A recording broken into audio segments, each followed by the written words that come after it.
Guten Morgen aus Bangkok. Wir befinden uns gerade auf dem Chatuchak Wochenendmarkt. Dieser Markt findet ausschließlich am Wochenende statt, genau gesagt am Samstag und Sonntag. Es ist gerade 9 Uhr morgens und wie ihr seht, der Markt ist schon wirklich sehr, sehr voll. Wir schlendern hier ein bisschen rum, gucken, ob wir was finden. Man kann hier halt Klamotten kaufen, Dekoartikel, auch Souvenirs und das zu sehr günstigen Preisen. Ein T-Shirt kostet hier zum Beispiel 100 Baht. Es gibt hier auch sehr viele Streetfood-Ständen und Massagen. Eine Stunde Massage kostet hier gerade mal 250 Baht. Die Preise finde ich hier ist wirklich sehr, sehr fair. Also kommt unbedingt hierher, wenn ihr in Bangkok seid.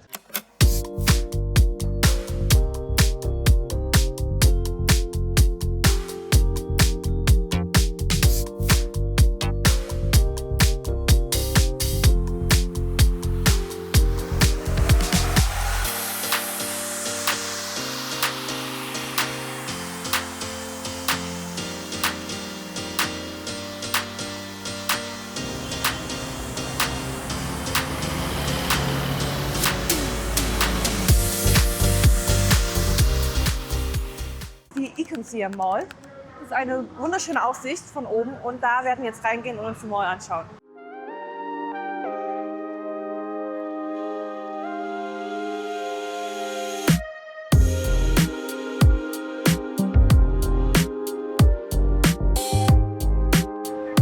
Schaut euch mal an, wie groß die Mall ist. Hat einfach 1, 2, 3, 7 und das untere noch, einfach 8 Stockwerke. Und dann geht es hier noch einmal um die Ecke rum und um die andere Ecke geht es auch nochmal. Also doch mega groß und es ist so angenehm hier drin. Draußen waren es, glaube ich, 35, 37 Grad oder so. Und es war so heiß. Wir waren 5 Minuten draußen, wir sind mit dem Grab hergefahren.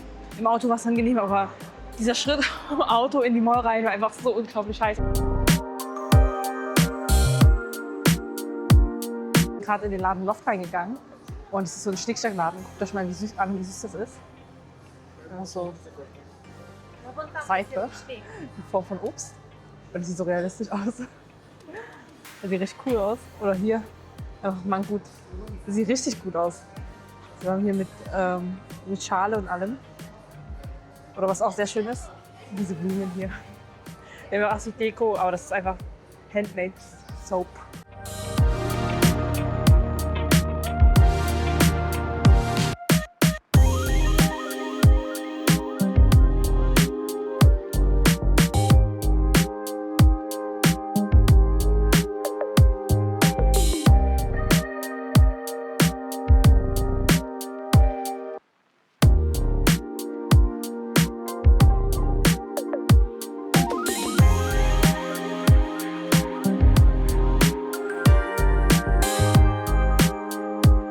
Wir sind jetzt so in der obersten Etage der Mall angekommen und wie ich euch gesagt habe, ist hier eine Aussichtsplattform. Das Coolste daran ist einfach, dass sie komplett kostenlos ist. Jeder kann die Skylines, wie gesagt, von hier oben for free anschauen und es sieht einfach mega schön aus. Ich zeige euch das mal. Also hinter mir ist die Mall. Und wenn ich mich in die Richtung drehe, sieht man die Skyline von Bangkok und das sieht mega cool aus, auch mit dem Wasser hier und den Schiffen und dann hier hinten einfach die ganzen Hochhäuser und so cool. Also ich kann mir vorstellen, dass es abends vielleicht sogar noch schöner aussieht, aber es sieht einfach mega cool aus. Und vor allem, was ich an Thailand so schön finde, ist diese Mischung aus modernen Skyline und traditionellen Häusern.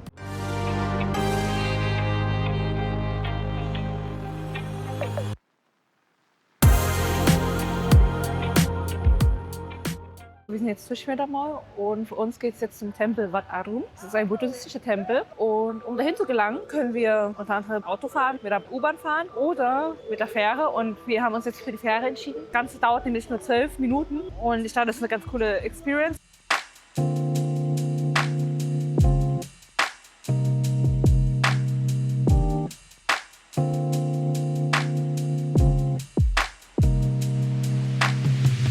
Wir haben jetzt einen Ticketstand gefunden, der ist tatsächlich direkt nebenan vom Ausgang gewesen. Und wir werden jetzt mit der blauen Linie fahren, das Wat Arun und das kostet 40 Baht pro Person.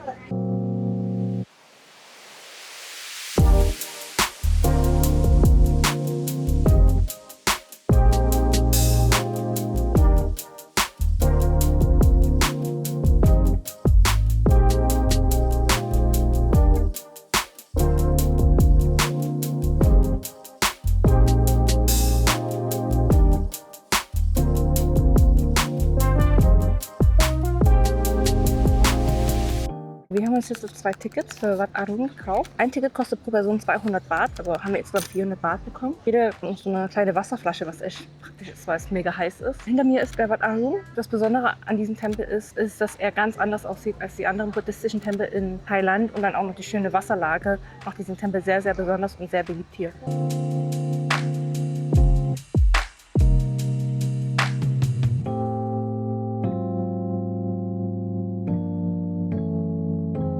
Da haben gerade echt viele Frauen und Jungs mit dieser thailändischen Tracht rum. Ich muss sagen, ich bereue es schon ein bisschen, dass ich mir das nicht auch ausgeliehen habe, weil die sehen alle so hübsch aus wie Prinzessinnen. Aber da die jetzt gleich schließen in einer halben Stunde, dreiviertel Stunde, lohnt sich das wahrscheinlich nicht mehr, uns noch auszuleihen, weil dauert ja noch anzuziehen, da muss man es ja ein bisschen eher zubringen noch. Aber sieht echt schön aus. Vielleicht habe ich die Chance, mal so anders anzuprobieren. Da war vorhin ein Shop im Tempel drin direkt. Also außerhalb sind die günstiger, da kostet es so 200. Im Shop kosten die 300.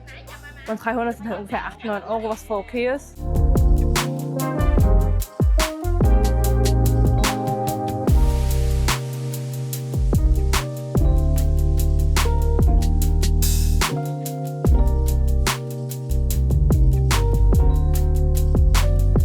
Kleiner Einwurf nochmal von uns, und zwar haben wir uns spontan dafür entschieden, für nur 10 Baht auf die andere Seite des Flusses zu fahren. Und zwar heißt der Hafen Wat Pho und die Fahrt hat auch nur 5 Minuten gedauert. Von hier aus kann man nämlich super schön Sonnenuntergang sehen. Wie ihr gerade seht, geht die Sonne auch bei uns unter. Und das Coole ist, man sieht auch den Tempel hier und das sieht super schön aus, wenn ihr hier noch ein Foto machen wollt, wenn man den Tempel komplett sieht.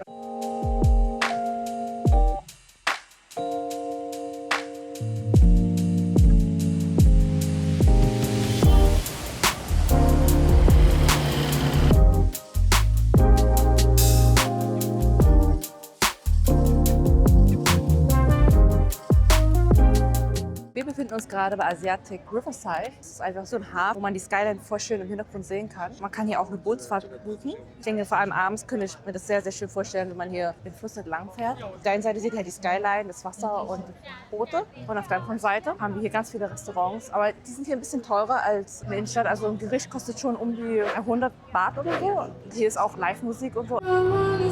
Das ist sehr, sehr schön. Ich denke nicht, dass wir hier essen werden, da es hier ein bisschen teurer ist. Aber so zum Spazieren gehen und zum Entspannen ist es auf jeden Fall ein sehr, sehr schöner Ort. Perfect strangers, just the two of us. 침묵 속에 대화 till the sun down. 말하지 않아도 만지지 않아도 알 수 있는 사람도 있구나. Die Sonne ist jetzt untergegangen und wir befinden uns jetzt hier auch schon in Chinatown. Es gibt echt viele Streetfood-Stände und auch sehr viele Restaurants und Massagen, habe ich gesehen. Und wir sind jetzt erstmal auf der Suche nach etwas zu essen, weil wir noch nicht Abend gegessen haben.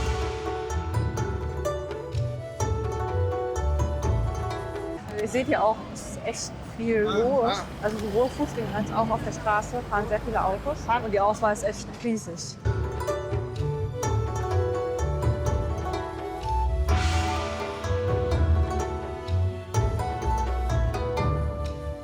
Wir haben jetzt ein Restaurant gefunden, das heißt Früh ausgesucht. Das hat über 3400 Bewertungen auf Google mit 4,4 Sternen, also sehr stark bewertet. Und der Laden ist rappelvoll. Hier soll es sehr gute Crispy Belly Pork geben, also Schweinebauch. Und das haben wir uns auch bestellt, einmal mit Reis und dann noch einmal eine Schweine-Fleischnudelsuppe, heißt das, glaube ich, übersetzt. Und die war auch laut dem Menü sehr beliebt, bzw. sehr zu empfehlen.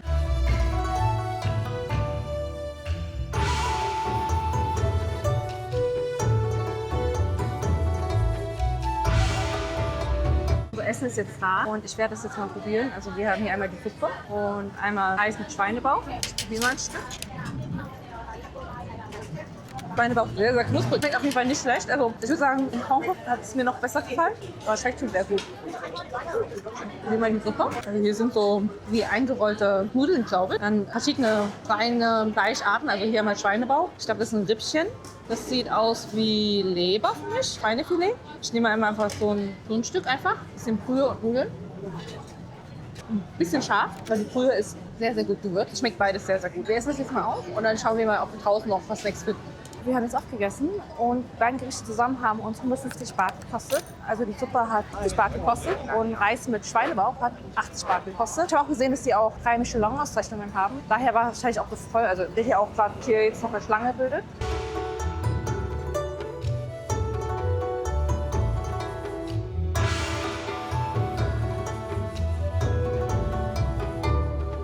haben wir jetzt was Dessert gefunden und zwar Mango Sticky Rice. Also wenn ihr in Thailand seid, müsst ihr unbedingt Mango Sticky Rice probieren, weil das hier sehr, sehr beliebt ist. Mango Sticky Rice ist einfach frische Mango mit ein bisschen Klebreis und Kokosmilch. Und eigentlich bin ich kein Fan von Klebreis, aber ich bin ein Fan von Mango und Kokosnuss, deswegen probieren wir das jetzt so. Übrigens hat unsere Portion 60 Baht gekostet. Mango ist sehr, sehr lecker. Ich bin immer noch kein Fan von Klebreis, aber Sü liebt zum Beispiel Klebreis. Müssen wir probieren, ob es dir schmeckt.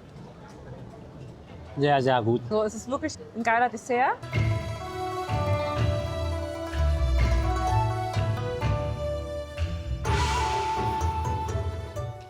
Sie ist gerade dabei, einen Cup zu rufen, damit wir nach Hause fahren können. Und hiermit möchten wir uns auch bei euch verabschieden, denn es geht jetzt für uns nach Hause. Und wir hoffen, euch hat das Video gefallen. Falls ja, würden wir uns sehr über ein Like und ein Abo freuen, damit ihr auch keine weiteren Videos verpasst. Bis zum nächsten Mal.